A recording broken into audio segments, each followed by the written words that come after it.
As for staying at Arunachala, Bhagavan had translated from Arunachala Mahatmyam, a Sanskrit verse which says, Lord Shiva gave a commandment stating, I ordain that residence within 3 yojanas, 30 miles of the hill, is, by itself suffice to burn off all defects and even render union with the Supreme in the absence of any form of initiation.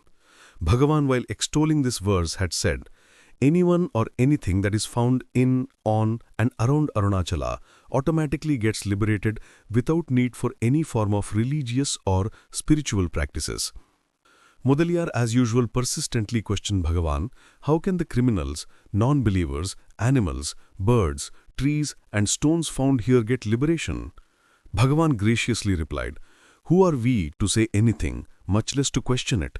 It is the decision declared by the Privy Council. During the British regime, which had colonized much of the world, the Privy Council in London was the highest court of appeal. Bhagavan used these legal terms because Mudaliar was a lawyer. Devaraja Mudaliar said, I am a lawyer, so that this truth could go deep into my heart. Bhagavan used the term Privy Council for Lord Shiva. He felt that he was simple and was incapable of progressing spiritually. Therefore, on many occasions, he appealed to Bhagavan, you should save me. I cannot save myself. One day Mudaliar came across a Tamil song in which the poet laments that he is not like a tenacious young monkey that can hold on to its mother tightly, but rather like a purring kitten that must be carried by the neck in its mother's jaws. The poet prays God should therefore take care of him. Mudaliar showed the song to Bhagavan and told him, my case is exactly the same. You must take pity on me, Bhagavan. Hold me by the neck and see that I don't fall and get injured. Bhagavan's answer was characteristic. That is impossible. It is necessary both for you to strive and for the Guru to help. Mudaliar then pleaded that even scriptures recognize the two methods of the baby monkey and the kitten, Markatanyayam and Marjaranyayam, as being suited to seekers with different capacities. But despite all his pleading, this was the only answer he got from Bhagavan. The endeavor of the disciple is the grace of the Guru. There is no lag and no difference. The devotee's effort and Guru's grace are synonymous. We have to hold on tightly to the Guru like a baby monkey, and the Guru will take care of us like a mother cat. Mudaliar's greatest contribution was from the period of 1945 to 1947, when he noted in a diary everything that transpired in Bhagavan's presence. This was published by the ashram as Day by Day with Bhagavan. I have seen the diary covered in a few notebooks. They all had Bhagavan's handwriting in a few places. Only a small number of pages had corrections, and they were all minimal in nature.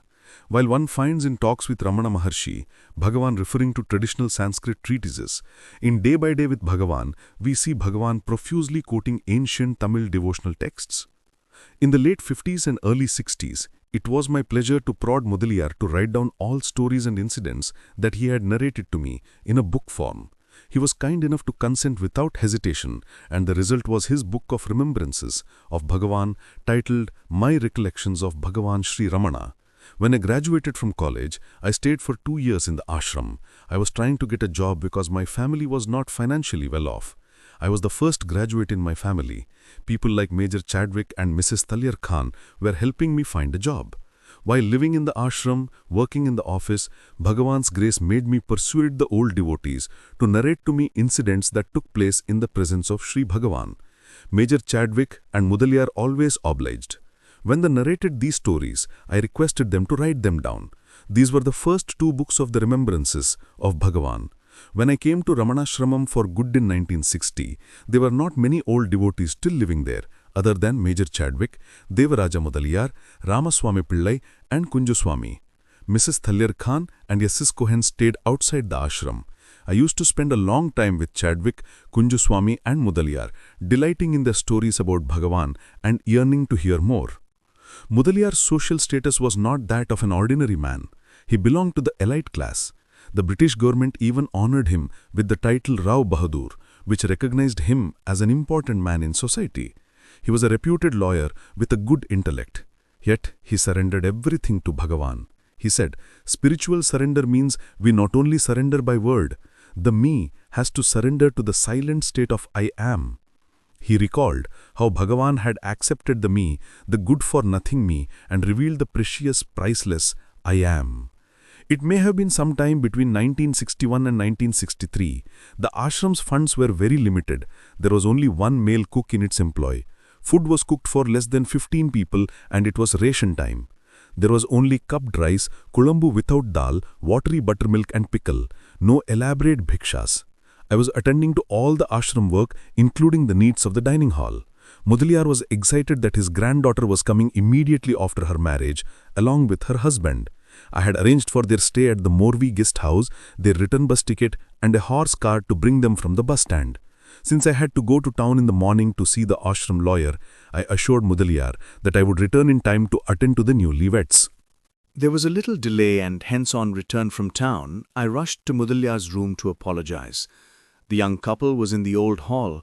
As I was leading Mudaliar and the couple to the dining hall, he held my hand tightly and told me with great emotion, "Say, I miss Sri Bhagavan's physical presence tremendously.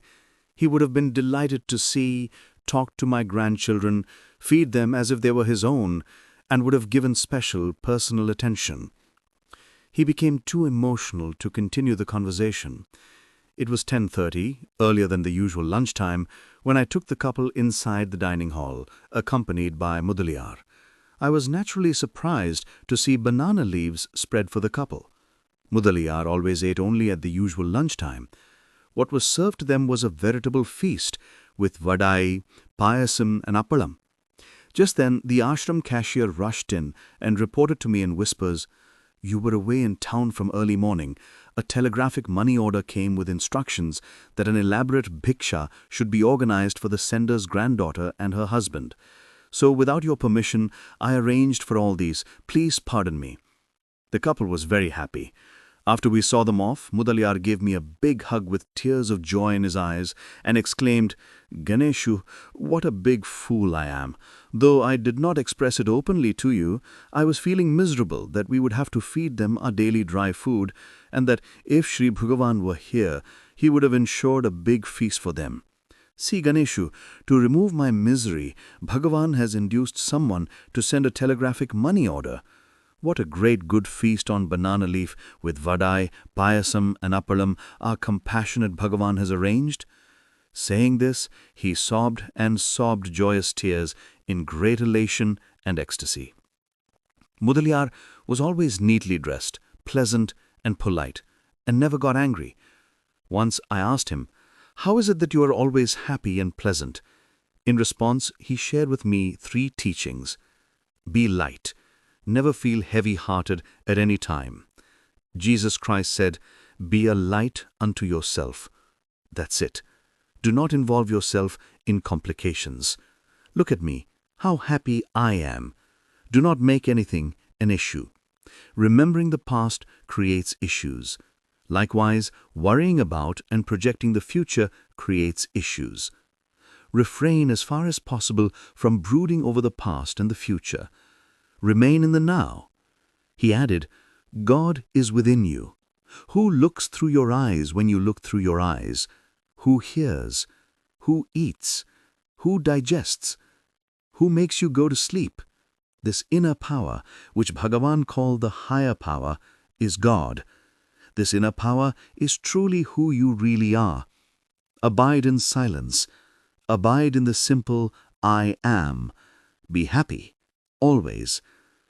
The third thing he told me was, "Bhagavan is the truth. Do not try to define the truth, for the mind cannot. Nobody has ever done it. If you surrender your me to the I am, the truth will reveal itself in your heart. You will recognize it intuitively, spiritually. I bless you."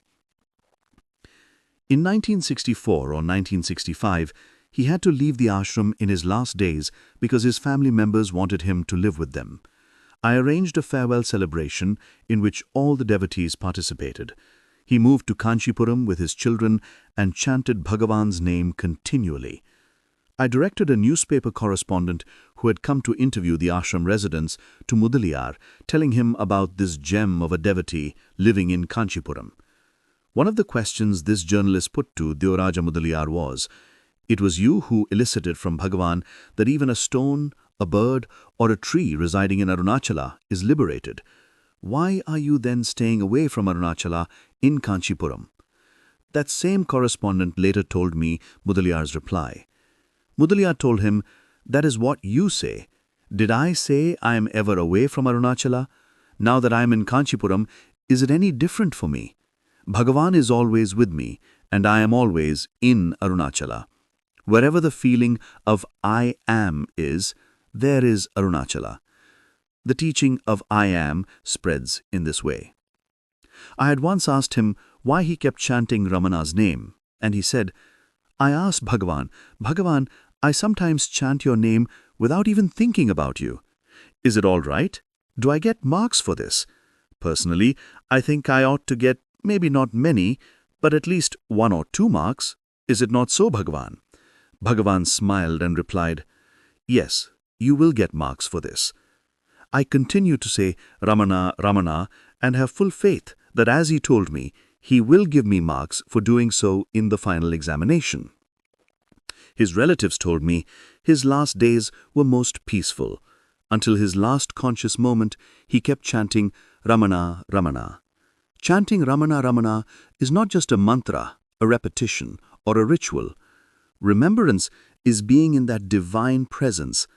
When you chant Ramana, you're already established in the I am, the powerful and pure presence.